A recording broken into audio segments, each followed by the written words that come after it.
Now recently हमने ये देखा है कि पाकिस्तान की जो एम्बेसी है इन अफगानिस्तान, इस पर अटैक हुआ है और पाकिस्तान के जो एम्बेसडर हैं टू अफगानिस्तान, ये मरते मरते बचे हैं। एक पाकिस्तानी गार्ड बुरी तरीके से यहाँ पर इंजर्ड भी हुआ है और दुनिया भर ने इस न्यूज को कवर किया है। यहाँ पर आप देख पाओगे एबीसी न्यूज का आर्टिकल है, amid tensions gun attack targets Pakistan envoy in Kabul. Pakistan obviously इस अटैक की निंदा करेगा। इनके प्रेसिडेंट, प्राइम मिनिस्टर सबने कहा है कि ये बहुत ज्यादा खराब अटैक है, मगर यूएसए यहाँ पर पाकिस्तान के सपोर्ट में आया है। यूएसए परहैप्स अकेला कंट्री है। मैंने अभी तक चाइना की स्टेटमेंट इस अटैक के बारे में देखी नहीं है। यूएसए ने कहा है कि ये लोग निंदा करते हैं इस अटैक की इन द स्ट्रॉन्गेस्ट टर्म्स और ये लोग अपनी सिंपैथी ऑफर करते हैं और यूएसए चाहता है कि इस पूरे इंसिडेंट की प्रॉपर इन्वेस्टिगेशन करवाई जाए। अब यहाँ पर आप क्वेश्चन पूछोगे, ठीक है कि पाकिस्तान के जो राजदूत हैं इन अफगानिस्तान, इन पर अटैक हुआ, इंडिया का इससे क्या रिलेशन है? देखिए, हम पर इसका इम्पैक्ट इसलिए बढ़ता है क्योंकि हाल ही में रिपोर्ट आई है कि भारत बहुत ही जल्द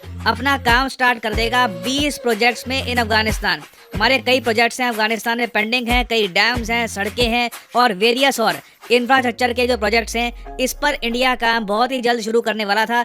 इस अटैक के बाद इंडिया को भी सोचना होगा, क्या अफगानिस्तान सेफ कंट्री है या फिर कल को ऐसे अटैक्स हम पे भी हो सकते हैं। मगर यहाँ पे आपका एक बहुत ही ऑब्वियस क्वेश्चन आएगा, मगर अचानक से ऐसा क्या हो गया कि अफगानिस्तान में पाकिस्तान की एम्बेसी पे अटैक कर दिया गया? अभी तक तो हम मान के चल रहे थे कि पाकिस्तान काफी हद तक अफगानिस्तान में जो तालिबान है उसके साथ मिलकर काम कर रहा है। देखिए, रिसेंटली अफगान तालिबान और पाकिस्तान की गवर्नमेंट के बीच में डिफरेंसेस बड़े हैं, चाहे बॉर्डर का इशू हो, जो पाकिस्तान की बॉम्बिंग हुई थी अफगानिस्तान में उसका इशू हो, और उसके अलावा जिस तरीके से पाकिस्तान की सरकार प्रेशर डाल रही है अफगान तालिबान पर कि पाकिस्तान तालिबान के खिलाफ एक्शन लो, उस वजह से भी अफगान तालिबान और पाकिस्तान की गवर्नमेंट के रिलेशंस उतने स्ट्रॉन्ग नहीं रहे जितने एक टाइम पर हुआ करते थे। रिसेंटली आपने सुना होगा कि पाकिस्तान तालिबान जो अफगान तालिबान से बाय द वे डिफरेंट है।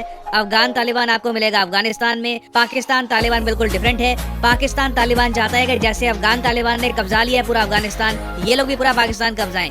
तो रिसेंटली पाकिस्तान तालिबान ने सीज फायर तोड़ दिया पाकिस्तान के साथ। अब ये बहुत ही इंटरेस्टिंग है। 2021 में पाकिस्तान की मिलिट्री, पाकिस्तान की गवर्नमेंट ने एक इनके हिसाब से जो एक आतंकवादी संगठन है पाकिस्तान तालिबान, इसके साथ सीज फायर किया था और सोचा कि बातचीत करते हैं, जबकि आतंकवादी संगठनों के साथ बातचीत नहीं की जाती।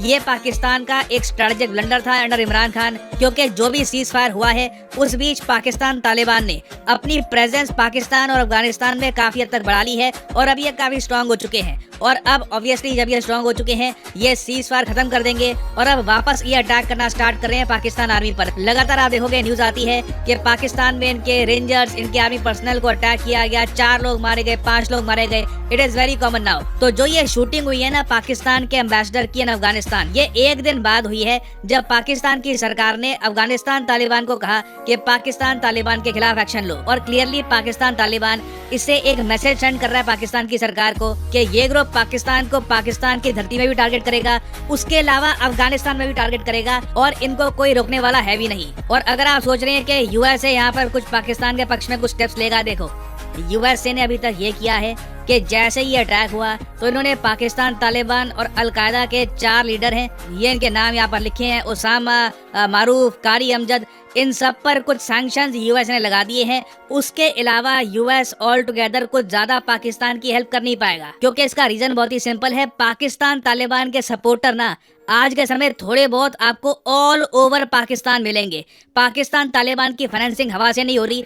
पाकिस्तान के अंदर ही बहुत सारे ग्रुप्स हैं जो चुपचाप चाहते हैं कि पाकिस्तान तालिबान एक बड़ा हिस्सा कब्जा ले पाकिस्तान का, और ये कहीं ना कहीं देखिए भारत के लिए एक चिंता का विषय है, क्योंकि जो आतंकवाद की इंडस्ट्री है वो ना सिर्फ पाकिस्तान, इवन अफगानिस्तान में थ्राइव कर रही है आज के समय। देखो, मैं ये बिल्कुल कहूंगा पाकिस्तान अफगानिस्तान में आतंकवादी हमेशा थे, मगर जब से पाकिस्तान FATF की ग्रिल से हटा है तो टेरर फाइनेंसिंग अब और आराम से हो पा रही है। और 14 साल के अंतराल के बाद मैं देख पा रहा हूँ कि कई ग्रुप्स अब ना सिर्फ पाकिस्तान, अब इनके पास इतना पैसा आ गया है कि ये अपने बेसेस अफगानिस्तान में भी बिल्ड कर रहे हैं, वहां पर भी रिक्रूट कर रहे हैं। ये बात फॉर्मर अफगानिस्तान के सिक्योरिटी चीफ ने कही है कि एंटी इंडिया ग्रुप जैसे कि लश्कर तैयबा, जैश ए मोहम्मद, ये अब अफगानिस्तान से भी इंडिया पे अटैक कर सकते हैं भविष्य में। और बिल्कुल ये सब डायरेक्टली FATF से लिंक्ड है। हमने देखा जैसे ही ग्रे लिस्ट से पाकिस्तान हटा FATF की, इमीडिएटली वीडियो सामने आ गई कि जैश ए मोहम्मद जैसे ग्रुप जिनके पास एक बार को पैसा बहुत कम हो गया था, इनकी अब बिल्डिंग्स बननी स्टार्ट हो गई है, इनके नए हेडक्वार्टर्स बन रहे हैं। और कहीं ना कहीं देखिए, जब अफगानिस्तान पाकिस्तान में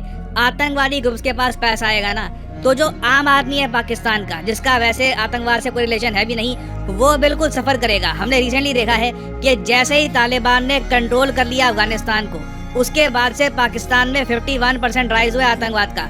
तो ऐसा नहीं है कि सबसे पाकिस्तान का जो आम आदमी है वो इम्यून रहेगा, क्योंकि अब तक आपने ये बात नोटिस करी होगी कि आतंकवादी ग्रुप चाहे किसी भी देश में हो, उस कंट्री के आम नागरिकों को वो सबसे पहले लॉस पहुंचाएंगे। उसके बाद हो सकता है कि आसपास के कंट्रीज को भी अटैक करे। तो इंडिया का स्टांस अभी के लिए क्या है? इंडिया का स्टांस अभी के लिए बिल्कुल ठीक है।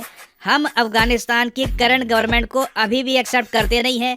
हमारा कहना यह है कि हम मॉस्को फॉर्मेट के अंडर ये डिमांड करते हैं कि अफगानिस्तान में एक इंक्लूसिव सरकार बने। देखो, अब ये भी हमको मानना पड़ेगा, अफगानिस्तान के जो लोग हैं ये हमेशा ऐसी धरती पर नहीं रहना चाहते जहां पर आतंकवादी संगठन ओपनली ऑपरेट कर रहे हैं। पाकिस्तान के आतंकवादी संगठन यहाँ पे बेसिस ओपन कर रहे हैं। ये अफगानिस्तान के जो लोग हैं, जो आम आदमी हैं, जो कल को चाहते हैं कि इनके देश में भी तरक्की हो, लोग अच्छी लाइफ बिताएं, ये लोग ऐसा नहीं चाहेंगे। तो इंडिया का स्टांस बहुत ही क्लियर है कि अभी के लिए जो तालिबान पावर में है ना अफगानिस्तान में, ये इंक्लूसिव नहीं है। इसने जो आम लोग हैं अफगानिस्तान के, उनका इतना रोल है नहीं। तो कहीं ना कहीं एक इंक्लूसिव गवर्नमेंट हमको बनानी होगी, जहां पर बहुत से लोग चुनाव के जरिए या फिर और फॉर्मेट के जरिए धीरे धीरे सरकार में आए, जिससे अफगानिस्तान में ही ऐसी सरकार हो जो ट्रूली आतंकवाद के खिलाफ खड़ी हो। क्योंकि अभी के लिए जो अफगानिस्तान में गवर्नमेंट है, हम ये नहीं कर सकते कि ये लोग आतंकवाद के खिलाफ कुछ बड़े स्टेप ले रहे हैं। तो इंडिया के लिए बहुत ही इंपॉर्टेंट है कि यूएसए से भी हम बात करें और यूएसए को भी ये समझाएं कि आप ठीक है, ये रैंडम आतंकवादियों पे आप सैंक्शन लगा रहे हो, मगर अगेन इन सैंक्शंस का मतलब यही है कि ये आतंकवादी जो है, इनके बैंक अकाउंट जो अमेरिका में है, जो अमेरिका में मुझे लगता भी नहीं है कि इनके बैंक अकाउंट ज्यादा होंगे, चलो जो इनके अमेरिका में बैंक अकाउंट्स हैं वो फ्रीज हो जाएंगे, ये यूएसए में जा नहीं पाएंगे। उसके अलावा यूएसए के सैंक्शन जरा कुछ यहाँ पर करने नहीं वाले। तो इंडिया के लिए भी इम्पोर्टेंट ये है कि हम यूएसए से बात करें कि देखिए, इन स्टेप से आप अफगानिस्तान या पाकिस्तान के आम नागरिकों की हेल्प नहीं कर पाओगे। अगर आपको जेन्युइनली आतंकवाद रिमूव करना है रीजन से, तो उसका पहला स्टेप तो ये है कि टेरर फाइनेंसिंग कम करनी होगी। हाल ही में भारत ने इस पर एक कॉन्फ्रेंस भी करी है, नो मनी नो टेरर। ये बहुत ही अच्छा नारा है नो मनी नो टेरर का, और ये अचीव करने के लिए पहला स्टेप तो ये है कि पाकिस्तान को डालो वापस FATF की लिस्ट में। इसका मतलब ये नहीं है कि पाकिस्तान के खिलाफ कुछ दुर्भाव है, हम चाहते हैं कि उनके जो आम नागरिक है वो सफर करें, बट वहाँ पे टेरर फाइनेंसिंग की एक बहुत ही बड़ी एक प्रॉब्लम है, और पाकिस्तान जैसे कंट्री को FATF की लिस्ट से निकालना, आप लिटरली कह लीजिए पूरे रीजन को रिस्क में डाल देता है। और आप देखोगे आने वाले समय में ना सिर्फ पाकिस्तान, इवन अफगानिस्तान में भी बहुत से आतंकवादी हमले होंगे, और ऑब्वियसली हम लोगों को भी अलर्ट रहना होगा, क्योंकि याद रखिएगा, गुड टेररिज्म बैड टेररिज्म कुछ नहीं होता, आतंकवाद आतंकवाद होता है। आज जो आतंकवादी पाकिस्तानियों को मारेंगे, कल को ये आउट ऑफ कंट्रोल होकर किसी को भी मार सकते हैं। और फाइनली यहाँ पर मैं आपसे एक क्वेश्चन भी पूछूंगा, वासेनार अरेंजमेंट, ये आजकल न्यूज में है, भारत को इसकी चेयरमैनशिप मिल चुकी है। आपको बताना है कि वासेनार अरेंजमेंट इनमें से किस चीज से रिलेटेड है। ये है यहाँ पे आपकी ऑप्शन, कन्वेंशनल वेपन, जो वेपन आप यूज करते हैं, मतलब कि न्यूक्लियर वेपन के अलावा जो एक ऑर्डिनरी वेपन हो गए, उसके अलावा ऑप्शन 2 है क्लाइमेट चेंज, फिर ऑप्शन 3 है वैक्सीन्स, या फिर ऑप्शन 4 स्पेस एक्सप्लोरेशन। तो वासेनार अरेंजमेंट इनमें से किस चीज से जुड़ा हुआ है? लिखिएगा इसके बारे में कमेंट सेक्शन में। जो लोग सही आंसर करेंगे उनकी कमेंट को मैं हार दे दूंगा, ताकि बाकी लोग समझ पाएं कि सही आंसर क्या है। और हाँ, आप अगर किसी भी एग्जाम की तैयारी कर रहे हैं तो अनअकैडमी के कोर्सेज आप कर सकते हैं परचेज। सिंपली आपको जाना है कमेंट सेक्शन में, और यहाँ पे आप परचेज कर पाएंगे the course of your choice, UPSC SSC bank. आप कोई भी कोर्स कर सकते हैं purchase, and you will get a flat 10% discount. अगर मान लीजिए आप प्रिपेयर कर रहे हैं लेट्स से बैंक एग्जाम के लिए, तो क्लिक करिए बैंक के लिंक पर, और यहाँ पे आप परचेज कर पाएंगे the course of your choice. आपको क्लिक करना है यहाँ पर प्लस पर, और यहाँ पे आप देख पाओगे जो भी प्राइसेस लिखे हैं ना, ये आपको पे करने की आवश्यकता नहीं है। सिंपली यहाँ पर कोड डालिए PD10 और प्राइसेस गिरना स्टार्ट हो जाएंगे। The prices will start following, so use the code PD10 and save money. So इसी नोट के साथ यह वीडियो का अंत। Thank you for listening and as always God bless you all.